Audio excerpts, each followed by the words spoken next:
Muy buenas a todos, sean más que bienvenidos un viernes más a Pulso Económico. Este es un programa del Club de Economía de la Universidad Católica en colaboración con Radio Caritas. El día de hoy vamos a estar con una verdadera eminencia de la economía, un hombre catedrático, ex trabajador del Banco Interamericano de Desarrollo y un especialista en microeconomía. Me acompañan en la mesa Javier Von Joroch y Joaquín Silich. Javi, ¿cómo te va? Súper bien, Fabri, muy feliz de estar un viernes más acá contigo y con el profe y con Joaquín también. Joaquín. ¿Qué tal a todos, la audiencia? Comentando un programa más. Estamos muy alegres de estar acá de vuelta este viernes. Carlos Ortiz Persicino, profesor, ¿cómo te va? Contanos un poco, ¿podés presentarte para que la Sí, audiencia te conozca? bueno, bueno, un gusto de estar con ustedes con esta invitación. Y bueno, para lo que ustedes quieran, en base a la experiencia que tengo, trabajé mucho tiempo en México, especialmente, bueno, hice el posgrado, la maestría y el doctorado, me especialicé en economía agrícola. Y de regreso al Paraguay trabajé mucho tiempo en el Banco Interamericano de Desarrollo. ¿Sí? Me gusta definirme como un especialista en proyectos, en Ajá. diseño, en gestión de proyectos, pero también muy interesado con aspectos más microeconómicos Ujú. específicos de la economía de nuestro país. Y por supuesto, tengo la materia de economía paraguaya en la Universidad Católica, ¿sí? Ajá, Que me obliga a estar actualizado y es una actividad de la cual lo hago con mucho gusto. totalmente. Y la verdad, un verdadero genio. Se aprende muchísimo en cada conversación contigo, profe. Y hablando de la microeconomía, como vos comentabas, yo quiero hacerte esta pregunta para arrancar, porque me Sí. parece que es la que más resuena entre la gente de a pie, entre la gente que trabaja día a día. Y es esta frase de la macroeconomía en Paraguay es excelente, pero eso no se ve reflejado en la microeconomía. Y yo te quiero preguntar, Sí. ¿qué tan así es? ¿De verdad puede estar excelente una macroeconomía en un país sin que eso tenga un reflejo directo en la microeconomía? Pero, en realidad hay que desmenuzar un poco lo bien que está la macroeconomía en nuestro país, ¿sí? Entonces, hay algunos aspectos que efectivamente están bastante ordenados, encaminados, hay estabilidad, están bien manejadas algunas variables macroeconómicas como tipo de cambio, el tema de inflación, que tuvimos un pico, y en donde hay otras variables que yo creo que también están bien manejadas, ¿sí? El sistema financiero, el crédito, las tasas de interés. O sea que es un aspecto fundamental en el sentido de toda la política monetaria que hay, ¿sí? Mm, Entonces, ese tipo de aspectos yo creo que funcionan muy bien. Yo diría que también el aspecto tributario, ¿sí? O sea, este es un país que está recaudando, ¿sí? Cada vez más, pero sin tocar las tasas de interés, ¿sí? Y siendo la presión tributaria muy baja en comparación con cualquiera de los países de América Latina. ujú. Entonces, eso no es poca cosa, ¿sí?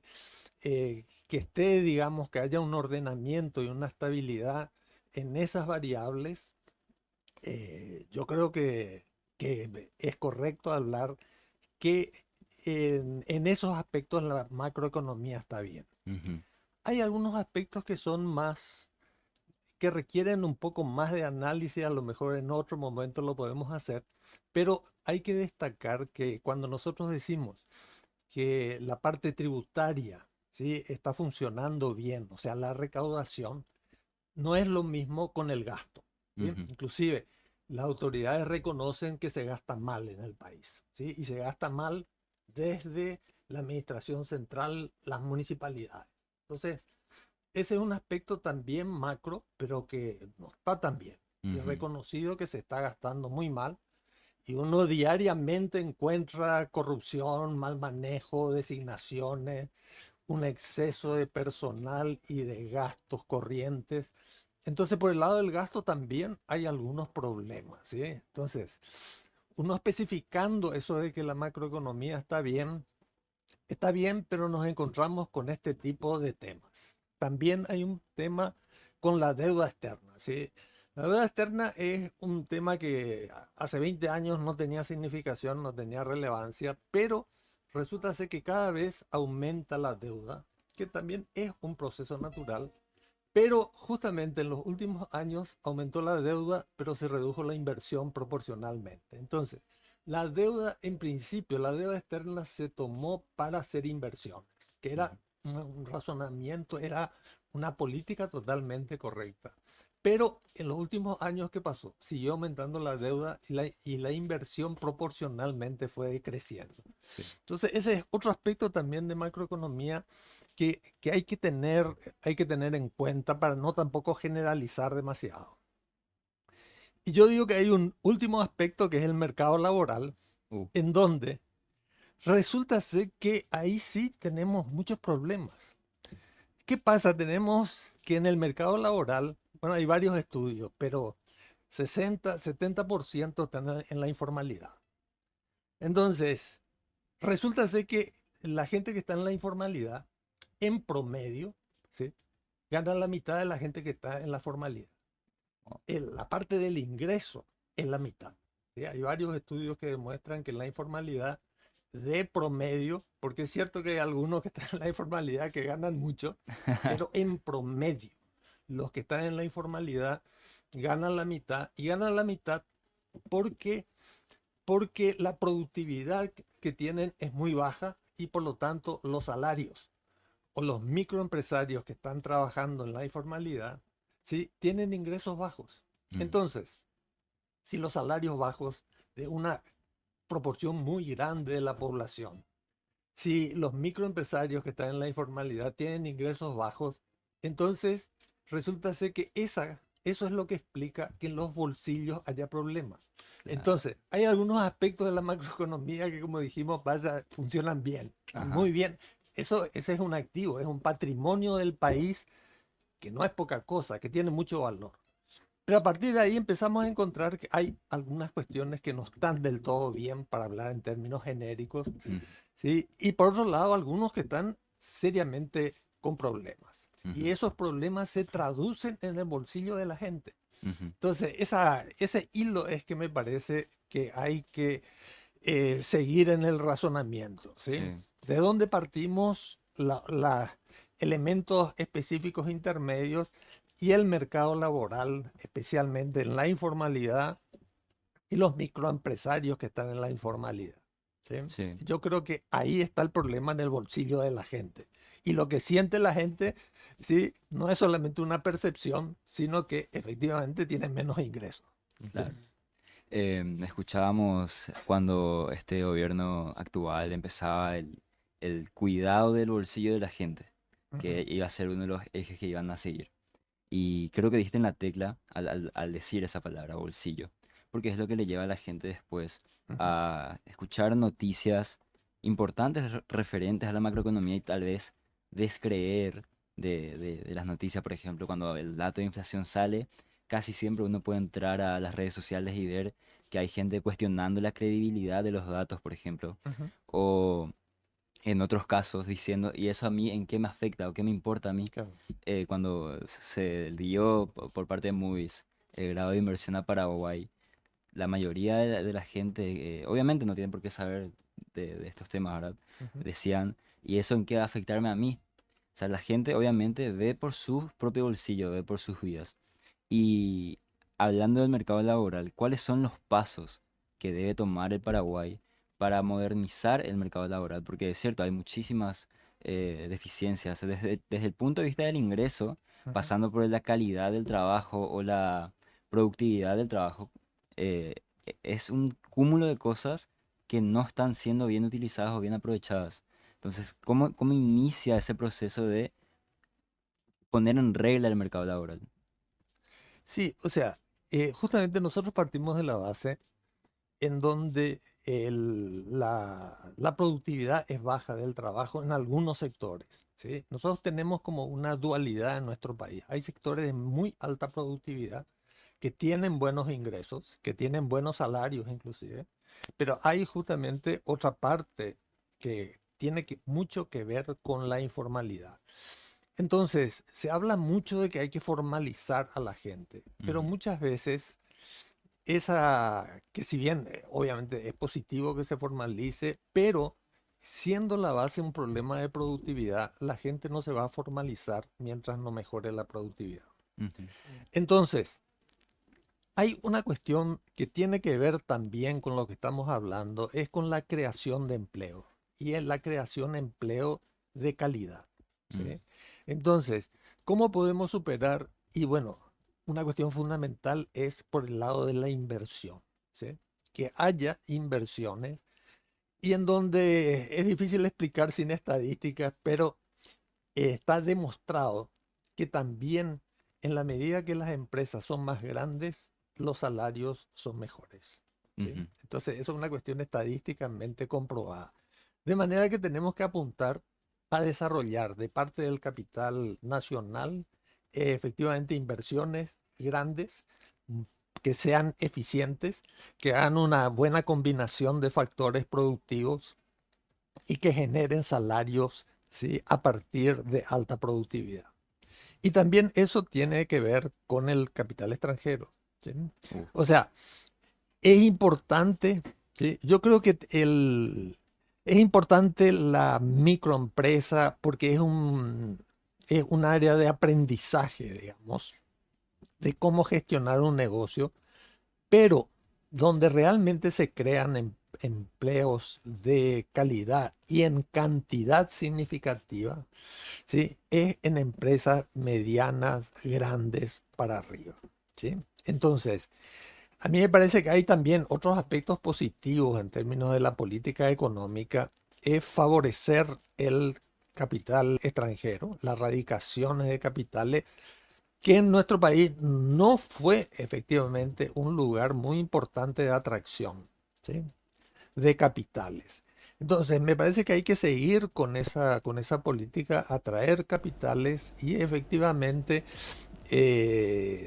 tener cierta selectividad porque hay algunos capitales que son muy piratas, digamos, pero hay ujú. otros que efectivamente tienen la capacidad de movilizar recursos locales y tienen la posibilidad de generar buenos empleos con buenas remuneraciones en base a alta productividad.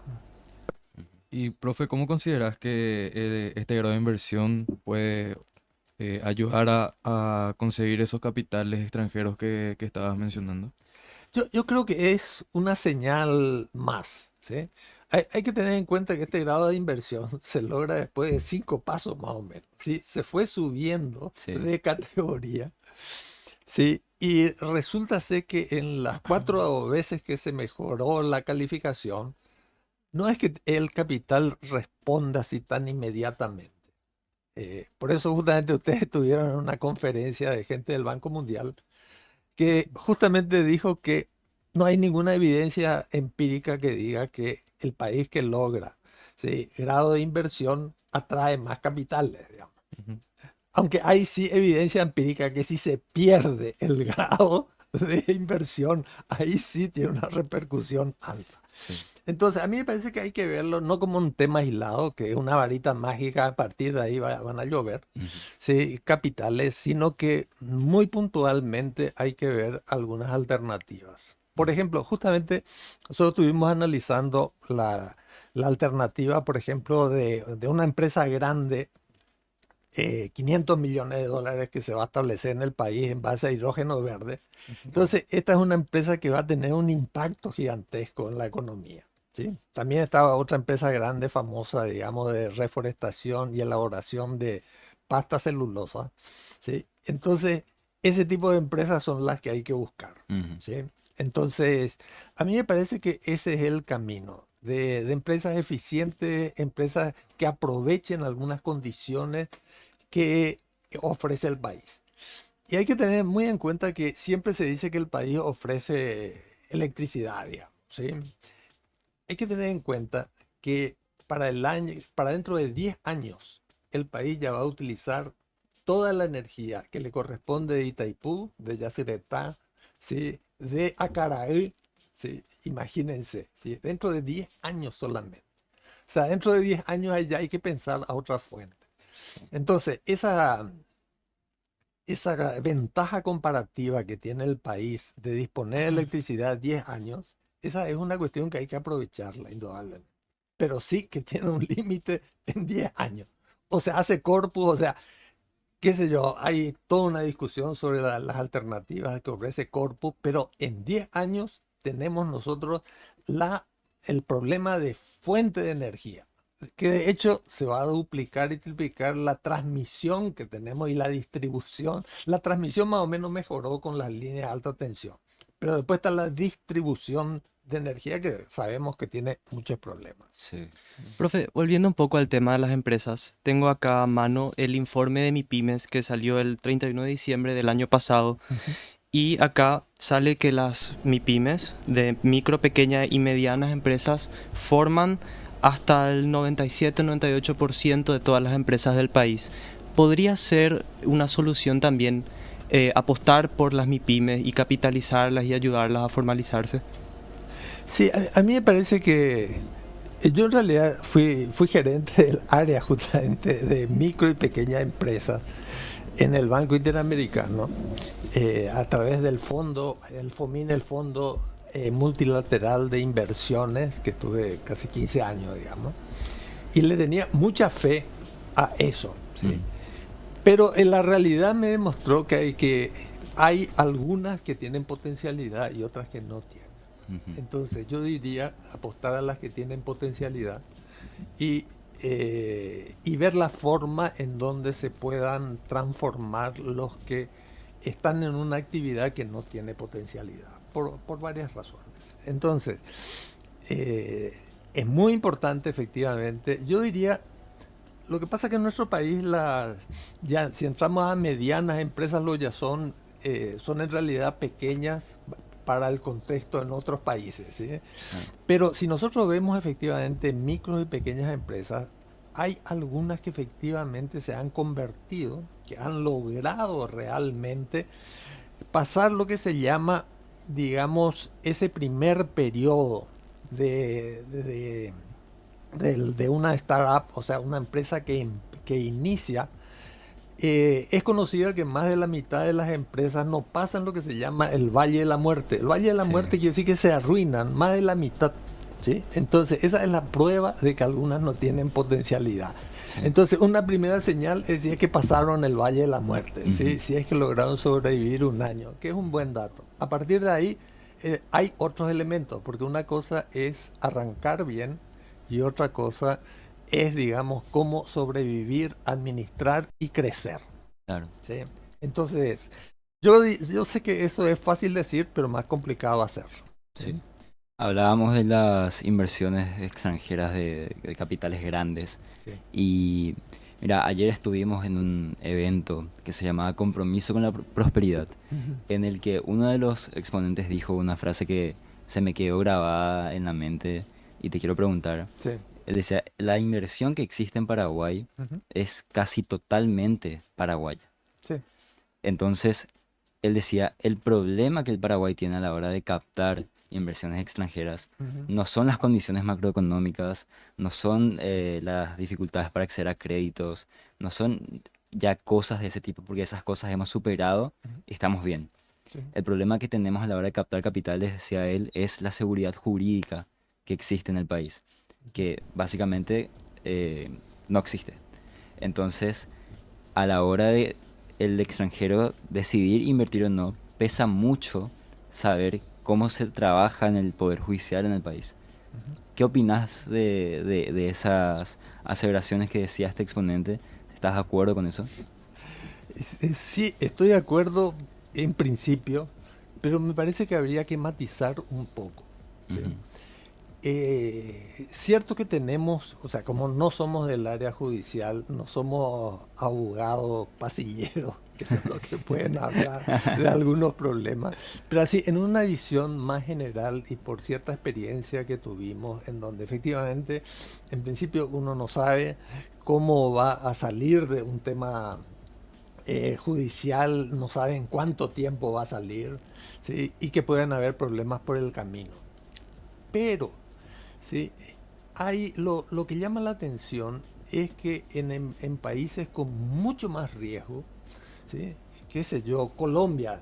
Colombia tenía una guerra civil con, no sé, 30.000 muertos, en donde alguna vez yo estuve, uno daba 3 pasos, había un retén, digamos, y recibió una cantidad enorme de capital extranjero. ¿Sí? Entonces, ¿pero por qué? Porque identificaron algunas potencialidades y de todas maneras se radicó el capital extranjero. ¿Sí? Oh. Entonces hay algunas circunstancias que uno dice, pero ¿cómo puede ser que venga al país cómo puede venir la inversión extranjera en semejante país? ¿Sí? Entonces hay un contraejemplo. ¿Sí? Entonces hay otras condiciones favorables.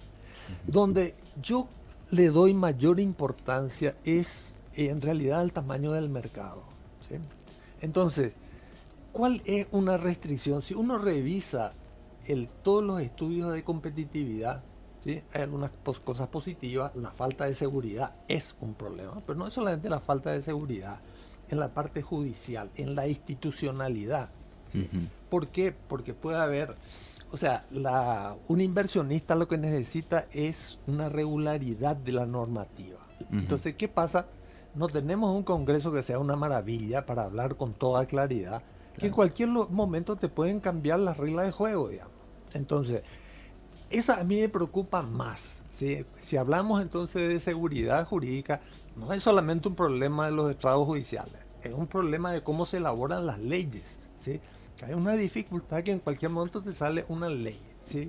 Que, digamos, viene a modificar las reglas de juego. Te puede modificar, o sea, uno hace un proyecto de inversión, calcula la rentabilidad, pero resulta ser que con una ley te cambian eso. ¿Sí? Entonces, hay mucha gente que dice que hay que aumentar los impuestos, que ¿sí? Yo soy muy contrario. A mí me parece que justamente hay que mantener, no hay que tocar eso, porque esa regularidad es muy importante para el inversionista. ¿Sí? Sí. Y después hay cosas que no son manejables, o sea, mejorar, si me dicen mejorar este Congreso, no sé, porque ha de ser el peor Congreso que tenemos en muchos años. ¿Sí? Entonces, esos temas son delicados, ¿sí? Además de la parte estrictamente judicial. Entiendo. Entonces, pero de todas maneras, ¿sí? Hay empresas telefónicas que se han instalado súper rentables, que funcionan súper bien en nuestro país. Hay una cantidad de empresas de capital extranjero que han venido al país, ¿sí? Y perfectamente funcionan, porque entendieron la regla de juego. Se asociaron con gente de Paraguay. Entonces entendieron acá cómo se manejan varias cosas y muchas empresas han funcionado muy bien en Paraguay. Muy bien, estamos con el economista Carlos Ortiz Persichino aprendiendo muchísimo. Ahora vamos a una pausa y luego seguimos. Continuamos hablando con Carlos Ortiz y, profe, me pareció súper interesante tu respuesta a la pregunta que te planteó inicialmente Fabri, sobre esa pregunta que se hacen muchas personas porque dicen que la macroeconomía está tan bien si es que yo no tengo dinero en el bolsillo, y es que analizando los indicadores macroeconómicos no encontramos que justo en la parte que afecta más directamente en el bolsillo de las personas, que es el empleo, es donde habría que mejorar un poco más. Y sobre eso te quería preguntar, en términos de crecimiento laboral, ¿qué sectores de la economía paraguaya vos ves que tienen el mayor potencial de expansión en los próximos años y cómo podría aprovecharse para generar esos más empleos? Bueno, a mí me parece que es una tendencia, no solamente en nuestro país, sino que es una tendencia, vamos a decir, internacional, en donde cada vez tienen más importancia los servicios. ¿Sí?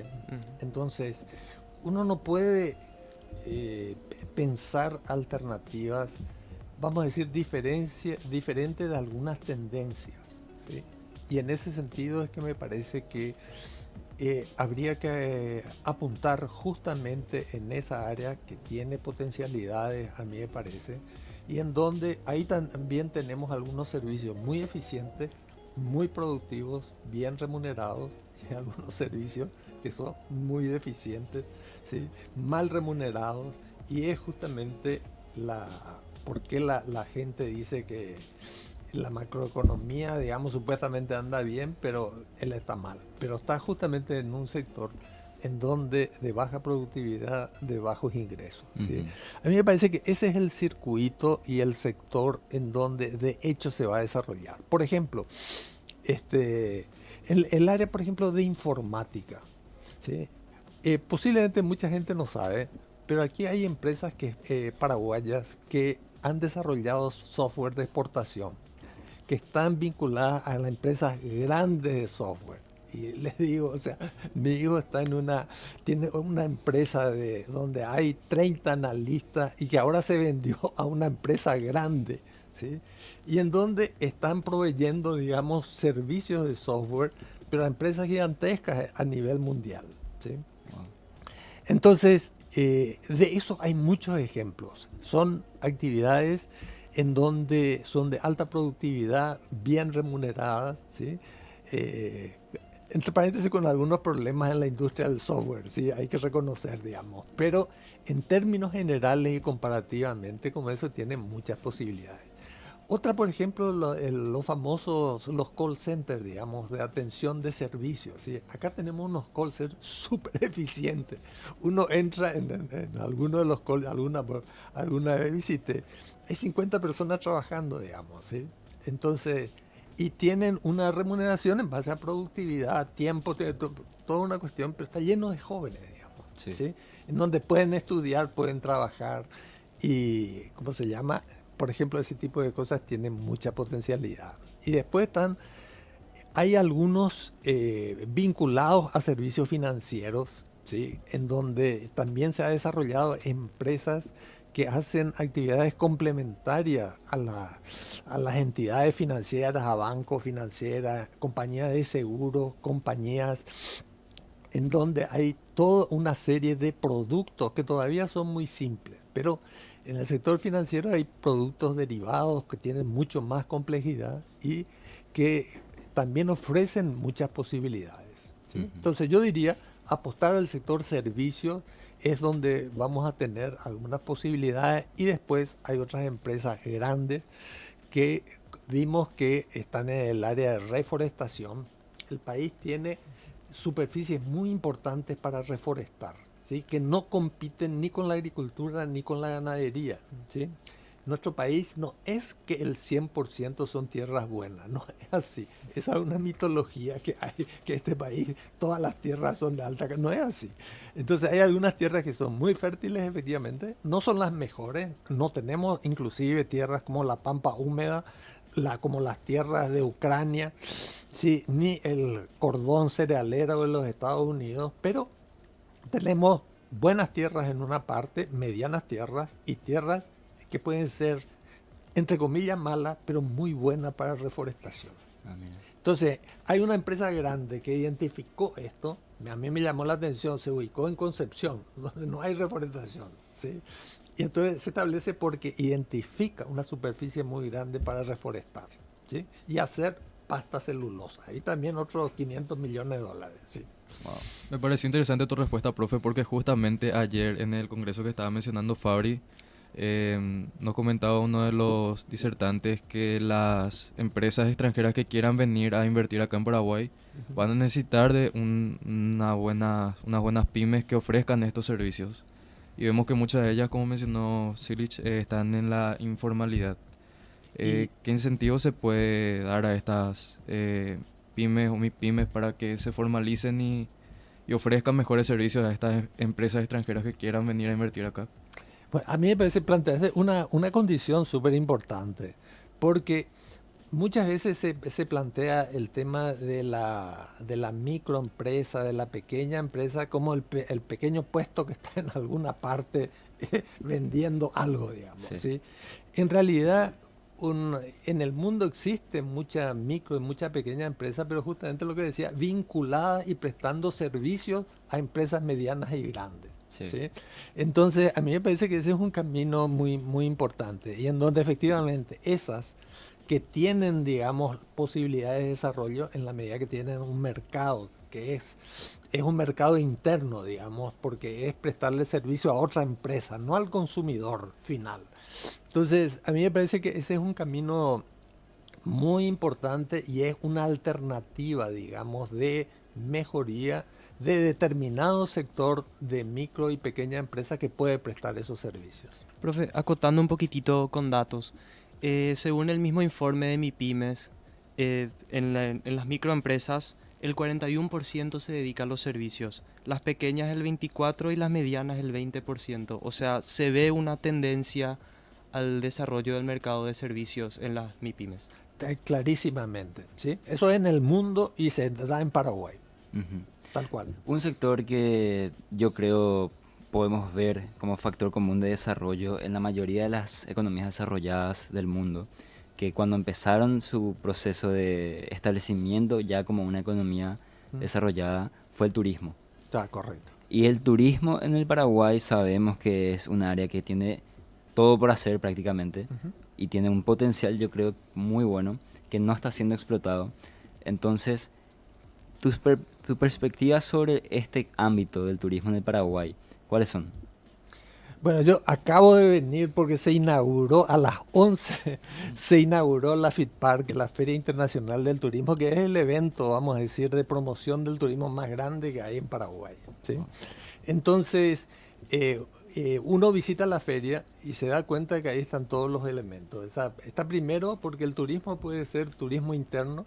Entonces hay 9 departamentos del país que están ofreciendo turismo interno, que finalmente es un servicio. El Claro. turismo, hablando de servicio, el turismo es un servicio pero que no es un producto sintético como es, sino que es un producto complejo en el sentido que son varios oferentes lo que atiende al turista, Sí. ¿sí? La línea aérea o el transporte, digamos, que le mueve, está el hotel que le va a dar alojamiento, está por otro lado, digamos, el restaurante que le va a dar la comida, la guiatura, están los artesanos que le van a vender artesanía, eso en todo el mundo existe. Wow. Hay eventos, hay lugares atractivos, ¿sí?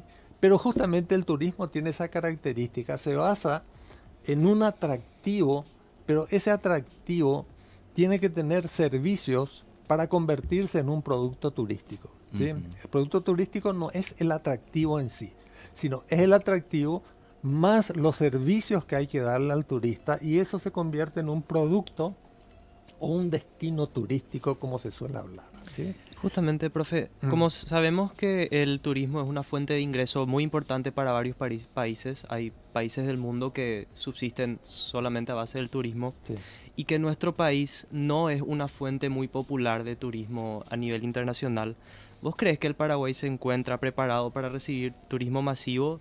Y de no ser este el caso, ¿qué es lo que tenemos que mejorar? ¿Tenemos que apostar en infraestructura, capital humano, o también debemos impulsar el país internacionalmente como destino turístico? Bueno, ahí hay dos o tres cosas, ¿sí? La primera, efectivamente, España, no quería hablar mucho de estadísticas por el tema que normalmente en la radio no es muy conveniente, pero por el lenguaje de la radio. Pero imagínense, en España el 12% del PIB es turismo, Wow. el 10% del empleo es turismo. Pero ese es un turismo desarrollado, masivo, que inclusive ha generado resistencia. O sea, la gente de Barcelona, ya la gente de Venecia se revela, no quiere turismo masivo. Sí. Todos esos países andan en turismo selectivo de alto ingreso, no quieren turismo masivo. Paraguay está muy lejos del turismo masivo. Hay que tener en cuenta que el turismo antes de la pandemia estaba creciendo bien en el país. En 2013 vinieron más o menos 300.000 turistas y antes de la pandemia ya estábamos en 600.000 turistas, ¿sí? Bueno, vino la pandemia, 2020, cero. 2021 vinieron menos de 100.000, ¿sí? Y ahora estamos recuperando y vamos a llegar a esos 600.000. Entonces nosotros no tenemos un turismo masivo y de hecho por el tipo de turismo que se puede ofrecer en Paraguay es un turismo de naturaleza, es un turismo cultural, histórico y tenemos potencialidades porque en la actualidad el turista, o por lo menos un sector de turistas, se llama el turista inteligente, ¿sí? No es el que viene y ve una cosa linda, saca una foto, esa imagen casi del japonés, con su fotografía sacando fotos sin entender qué es lo que pasa. El turista inteligente le interesa ¿sí? La cultura de la gente, le interesa a la gente, le interesa interactuar, le interesa tener experiencias, ¿sí? Sí. No es venir a mironear, ¿sí? Es probar la comida, ¿sí? Es tratar con la gente. Y Mm. ahí yo creo que tenemos potencialidad. Mucha gente que vino al país, ¿sí? Hay algún retorno porque, que se plantea y está feliz de haber venido al Paraguay realmente, Sí. ¿sí? ¿Por qué? Porque hay facilidad para interactuar con la gente, ¿sí? Pero hay algunos peros, digamos, ¿sí? En donde lo primero que dijiste, primero hay que promocionar el país, ¿sí? Nosotros, el turismo que viene al Paraguay es de Argentina, 75% es de Argentina, Wow. ¿sí? Él venía por lo menos antes, con la pandemia dejaron de venir, tuvimos problemas, inclusive después de la pandemia, año 2022, en donde por competitividad al argentino le salía muy caro venir al Paraguay, ¿sí? Mm. Y por supuesto, Buenos Aires, porque en el turismo hay turismo receptivo, que cuando nosotros queremos desarrollar para que venga gente, pero hay turismo emisor. El turismo Sí. emisor es la gente que sale afuera. Sí. Justamente en ese periodo, Buenos Aires se convirtió en el principal destino emisor, ¿sí? Porque era muy atractivo y todo el mundo te decía, te vas a la Argentina, te vas a un restaurante y con 50.000 guaraníes, ¿sí? Por cabeza, comes como un tigre, digamos, la mejor Ajá. carne. O sea, Buenos Aires, bueno, no solamente Buenos Aires, Clorinda se convirtió para otras cosas en los destinos, digamos, más importantes. Entonces, pero más o menos ahora se está normalizando y yo en realidad cuando veo chapas argentinas, sí, me parece algo muy favorable. Sí, los argentinos, es muy importante que vengan los argentinos. Y como dijiste, vos, hace falta promocionar y hay que promocionar algunos mercados. Hay que tener en cuenta, Argentina, Brasil es importante, pero Brasil tiene el tema de turista, que en turismo hay que diferenciar. El turista es el que por lo menos pasa una noche en el país, o sea, que pernocta, o se llama excursionista, el que viene en el día y sale en el día, que no pernocta, ¿sí? Mm. Inclusive hay todo un cálculo económico que se hace. El que pernocta te genera $100, qué sé yo, y el que no pernocta va a gastar $50 en comida, en cosas por el estilo. Entonces, es importante la promoción para que la gente pernocte, para que sean realmente turistas. En el caso de brasileños, hay que generar, digamos, alternativas en donde hay que ver una historia de Ciudad del Este, otra es Salto del Guairá y otra cosa es Pedro Juan, digamos, ¿sí? Son Sí. los 3 puntos de turismo de compra de excursionistas, no son turistas los que vienen ahí, ¿sí? Ajá.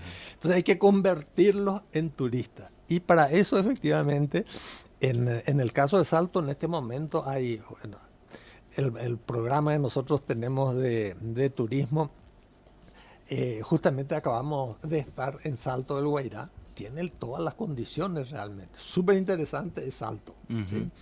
Ujú. Y bueno, Ciudad del Este tiene una cantidad de atractivos súper interesantes, ¿sí? Ujú. Pedro Juan tiene un estigma que es un poquito más complicado, Sí. pero Ciudad del Este, con todo lo que sea, sí, tiene potencialidades.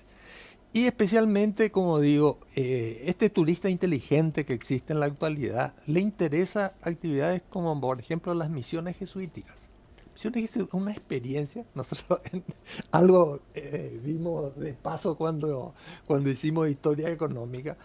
Súper interesante la experiencia de los jesuitas, Sí. ¿sí? Entonces, inclusive hay toda una idea de hacer la ruta de las misiones, ¿sí? En donde misiones solamente hay en Paraguay, sino en Argentina, en Uruguay, en Brasil, hacer la ruta de las misiones, salvando las distancias. Hay algunas rutas internacionales muy famosas, ¿sí? Que en España, por ejemplo, hay algunas que son muy famosas, en donde son rutas de caminantes que van, digamos, de determinado lugar, ¿sí? En donde hay toda una prestación de servicio. El Camino de Santiago, por ejemplo, en España es muy famoso. En Perú también está el famoso Camino del Inca. El Camino del Inca también. Bueno, yo hice una partecita, pero no todo, porque hay partes complicadas del Camino del Inca. Pero entonces hay algunas condiciones y ese es un atractivo muy grande, ¿sí? Mm. Entonces, porque son varios días, es alojamiento, es transporte, muy interesante. Yo creo que el turismo tiene una potencialidad muy específica, no va a ser masivo, ¿sí? No hay ninguna posibilidad de que sea masivo por esas características, ¿sí? Mm, Para la gente más de histórico, cultural, de naturaleza, de aventura. Y Paraguay tiene mucha potencialidad también en lo que son los turismos el turismo de eventos, ¿sí? ujú, De congresos. ¿Sí? O sea, lo que es un sí, congreso de 1000 personas, ¿sí? Yo me acuerdo en el banco no había un lugar para congreso de 1000 personas, ¿sí? Entonces nunca organizamos, ¿sí? En Paraguay algo. Cuando se inauguró la Comebol, ¿sí? Ahí al año siguiente empezamos a hacer eventos de 1000 personas. wow. 1000 personas es muy importante, ¿sí? Y por otro lado también hay cuestiones culturales. Por ejemplo, hay conciertos. Ustedes saben que hay conciertos en donde viene gente del norte de la Argentina, viene de la zona de frontera de la Argentina, ¿sí? La semana pasada hubo un festival mundial del arpa, ¿sí? Y vinieron un grupo enorme de brasileños que vinieron para ese evento y se quedan para hacer otras cosas, digamos, ¿sí? Claro. Entonces el tema de los conciertos, los eventos, Ahora dentro de poco el Mundial 2030. y después está, bueno, otro capítulo es el tema del turismo de deporte. Es un Sí. fenómeno, especialmente del fútbol, aunque están las Olimpiadas especiales y todo eso. Eso es fundamental. ¿Se acuerdan? ¿Se acuerdan las Olimpiadas de la otra vez? Sí, Fue Sí. espectacular. Sí. Todos los hoteles llenos, fue una Sí. maravilla. La realmente. organización fue muy destacable, me Muy acuerdo. destacable, tal cual. Inclusive en estos casos, por ejemplo, ayuda muchísimo para dar a conocer el país referentes deportivos o artísticos. Por ejemplo, Argentina, mundialmente conocido por los deportistas que tuvo. Cuentan muchísimas anécdotas los argentinos de que, no sé, situaciones complicadas, medio tensas, se salvaron por decir que eran del país donde viene Messi, donde viene Maradona, cosas como esas. A mí me pasó hace poco, estuve en Estados Unidos, Ujú. estaba con un cajero, tenía que retirar un auto con mi licencia. Y entrego mi licencia al cajero y él pensó que era una licencia falsa. Me dijo, ¿qué dice acá? Paraguay, decía yo. Y me dijo, what the heck is Paraguay? O sea, ¿qué rayos es Paraguay? ¿Entendés? Y ¿hay alguna evidencia que hable de esto, que diga que importa realmente tener paraguayos mundialmente conocidos o famosos a la hora de captar turismo? Sí, a mí me parece que sí. A nosotros justamente estuvimos en España, conocimos a gente que promueve, hacen un festival de la sopa paraguaya, ¿sí? Y hay un chef justamente paraguayo que es el que organizó todo eso. Y hay que tener en cuenta que, por ejemplo, en España, tanto en Barcelona como en Madrid, hay varios restaurantes que hacen la competencia y invitan a mucha gente. Entonces, a mí me parece que ese tipo de cosas promueven al país y hay dos cuestiones muy importantes. Paraguay sí participa, así como ahora se está haciendo una feria internacional en donde hay nueve países que vienen a promocionar. Son 9 países los que están aquí en la feria, ¿sí? Y lo que hace Paraguay en las ferias internacionales, especialmente la de España, España después de Argentina, Brasil, es el origen de la mayor cantidad de turistas, ¿sí? Entonces Mm, hay que focalizar bien la promoción. Y mm. después, por supuesto, un reportaje en CNN Turismo, CNN Travel, digamos, eso vale muchísimo realmente. Y profe, para acotar un poquitito, me acuerdo que hace poco el Bori Bori salió elegida como la mejor sopa del mundo. Sí. ¿Vos crees que el Paraguay tiene por dónde agarrar por el sector gastronómico, un tipo de turismo gastronómico? Bueno, yo creo que hay una cuestión de que hay que ofrecer una gastronomía, ¿sí?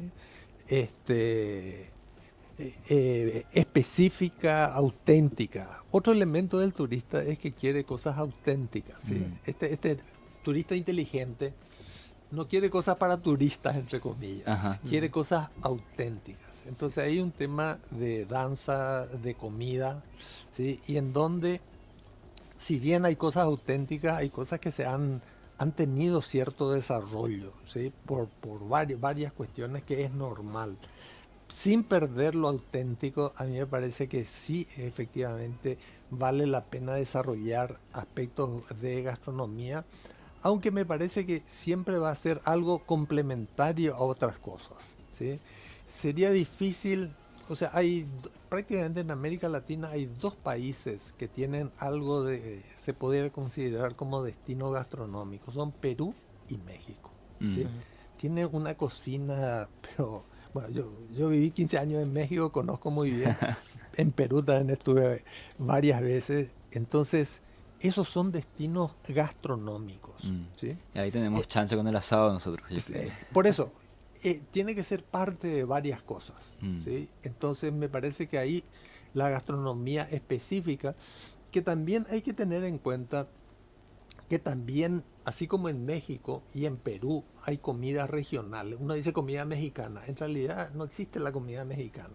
Existen comidas de más o menos 10 tipos de distintas regiones de México. Son muy distintas. Se conoce como comida mexicana, pero en realidad son de 10 estados, de 10 regiones completamente distintas. Ujú. En nuestro país hay cosas muy diferentes. La otra vez hay un festival, un Tembiú Paraguay justamente que se hace, y en donde, por ejemplo, apareció el reviro. El reviro es un alimento histórico de los mensú, digamos, que era el alimento, pero que ahora tiene una elaboración mucho más delicada, por decirlo. Se convirtió en un elemento gastronómico, ¿sí? Y eso es una cuestión del sur del país, muy típica, y Ah, mira. muy poca gente conoce. Y así hay una serie de productos, aparte de la sopa paraguaya, el boriborí, el asado, que es más general, hay distintos embutidos, hay muchas cosas también regionales. En el Chaco también hay cosas diferentes, ¿sí? Mm. En donde esa diversidad de alimentación me parece importante. Basado, sí, con el boriborí, la sopa y eso, pero hay también una diversidad de opciones interesantes. Y para ir cerrando, profe, entonces tenemos los atractivos turísticos, pero para que el turista pueda disfrutar realmente de esos atractivos, necesita que las empresas ofrezcan buenos servicios, como bien vos mencionabas. Es un sector muy sintético porque depende de las aerolíneas, los hoteles, Sí. el transporte interno. ¿Cuál vos crees que es el sector que tiene más potencial para desarrollarse dentro del turismo para que los turistas realmente disfruten de esos atractivos que ofrece el país? Sí, a mí me parece que nosotros eh, tenemos puntos, determinadas ciudades que están bien desarrolladas, ¿sí? Ujú. Entonces, uno dice Asunción, una Asunción puede comer, ¿sí?, el tipo de comida del mundo, no solamente de Paraguay. Entre paréntesis, sí, es muy importante ofrecer esa diversidad. Paraguay, Encarnación, sí, tienen hoteles de primera línea, ¿sí? Pilar, Concepción. Pero en términos intermedios, ¿sí?, hay muchos problemas, ¿sí? Mm. Hemos encontrado gente que viaja, pero dice, está bien, salí de Asunción, por ahí está la famosa frutería Paraguarí, digamos, y por allá, más al sur, encontrar otra cosa. Entonces hay como muchos lugares intermedios en donde no hay buena atención, ¿sí? Mm. Se intentaron muchas cosas, por ejemplo. Lo que pasa está que inclusive toda una campaña de los buenos baños, por ejemplo, en las estaciones de servicio, porque ese recorrido, mucha gente dice que ir al baño, Sí, sí. y se encuentra con algunas cosas no apropiadas. Y eso da una malísima sensación. Mm. Entonces, a mí me parece que Asunción, Encarnación, uno tiene hoteles de alta calidad, mediana, tiene posadas turísticas baratas, yo creo que baratas, ¿sí? También hay posadas hay más de 300 posadas en la región oriental, pero hace falta mejorar algunos servicios, especialmente en esos espacios intermedios entre las grandes ciudades que sí ofrecen buenos servicios. Espero que esta parte del programa especialmente la hayan estado escuchando emprendedores del área del turismo, agencias de viaje o agencias de turismo interno, porque creo que han podido escuchar mucho de lo que deberían estar ofreciendo y poder concentrar esos esfuerzos de los emprendedores dentro de esos sectores, nichos que es una frase, una palabra muy, muy conocida últimamente, que pueden ser explotados y tienen mucho margen de crecimiento en el país. Como conclusión y para ir cerrando, profe, me gustaría que puedas dejarnos algún mensaje para los economistas del futuro, para los que estamos formándonos y queremos ser parte de ese futuro del país ya como una economía desarrollada, si es que llegamos a llegar a ver eso, ¿verdad? ¿Qué puedes dejarnos como algo de estudien en esto o miren esto, porque el futuro va por ahí? Yo diría dos mensajes, ¿sí? Nosotros en la facultad hace 10 años, 12 años, los grupos eran de 6 8 estudiantes en el curso, ¿sí? Y realmente no había mucho interés en seguir economía, ¿sí? En la actualidad tenemos 3 4 secciones, hay mucho interés y no solamente hay interés de gente que quiere estudiar economía, sino que el mercado aprecia la formación y lo que siempre insisto, el economista tiene esa capacidad analítica de los problemas, ¿sí? Y eso es apreciado en muchos sectores, especialmente el sector financiero, en algunas empresas les interesa ese tipo de perfil, ¿sí? Eso, digamos, por un lado. Y por otro lado, yo lo que digo es que nosotros tenemos justamente en el país un sector de economistas muy bien formado. O sea, la economía está en manos de gente muy capaz, ¿sí? Tenemos otro sector del país que hay muchos cachafaces, ¿sí? Especialmente de políticos cachafaces, digamos. O sea, que, digamos, no tienen nombre las cosas que hacen, que dicen, digamos, y las cosas que no hacen. Pero nosotros justamente en economía tenemos un sector súper formado. Entonces vale la pena estar en este sector porque y vale la pena apostar, dedicarse, ¿sí? Estudiar, porque este es un sector en donde está gente valiosa, ¿sí? Mm. Ustedes no se van a ir a encontrar con cachafaces, digamos, ¿sí? Los que están en el Banco Central, los que están en el Ministerio de Hacienda, son gente de primer nivel que tenemos en el país. Entonces vale la pena, digamos, estudiar economía. Estamos en un sector de gente muy bien preparada. Por lo tanto, adelante con lo que están estudiando. Bueno, muchísimas gracias, profe, y esperemos que esto que vemos en el sector económico del país, una alta calidad de capital humano, se pueda ver reflejado también en los demás sectores que hacen al Estado paraguayo y al sector empresarial del país, porque es cierto, hay un margen de mejora muy grande en el tema del Congreso, por ejemplo, un buen ejemplo de todo lo que hay que hacer o sea, todo lo que se necesita mejorar, ¿verdad?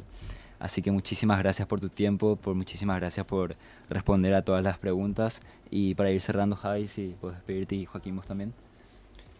Muchas gracias a la audiencia por escucharnos un programa más. Fue un programa muy interesante con un verdadero experto en sus áreas y creo que pudimos tratar temas muy interesantes que servirán a futuro.